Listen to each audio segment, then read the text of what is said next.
here with Ambassador Kirk. Ambassador, thanks so much for joining us as the head of the U.S. Trade Representative's Office. You have this deal with Colombia. You have one with South Korea. When are you going to send them to Capitol Hill for approval?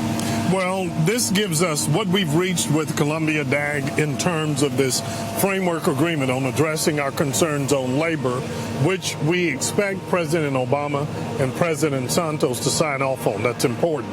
It gives us a pathway to now have a conversation with Congress about when we would begin the process under Trade Promotion Authority for considering not only the Colombia Free Trade Agreement, but Korea as well. And we expect to be in a very good position to wrap up Panama in the next couple of weeks as well.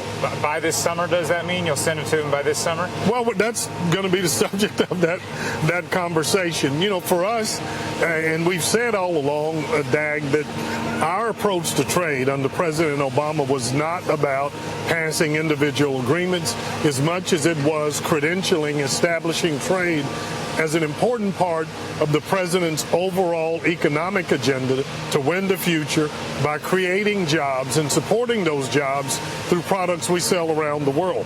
As part of that, we want to not only move these trade agreements, but we think it's important that Congress reauthorize trade adjustment assistance, pass the preference programs, and we're going to have to address the issues of granting Russia permanent normal trade relations. But how can you expect businesses to start hiring, as the president has said over and over again, if they don't have any certainty that this will be done in due speed?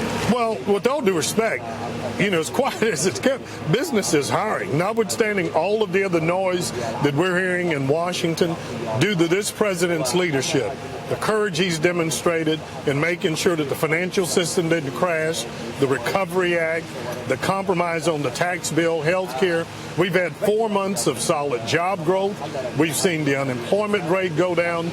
Business is engaged. What we now need is congressional leadership to approve the trade agreements that we've passed with Korea, with Colombia, and hopefully very soon with Panama. One final question here. When you announced the Korea trade deal, you had a lot of union support. United Auto Workers came out for it. Where's the union support for this deal with Colombia? Well, one, we want to give them, they haven't had an opportunity to review what the elements of the labor action plan but with that we've Korea, come you up. worked with the auto workers every step of the way. They were in the room as part of the negotiation. Where's labor been? Well, in fairness, they weren't in the room. You were in close contact. We had close contact, and we have here.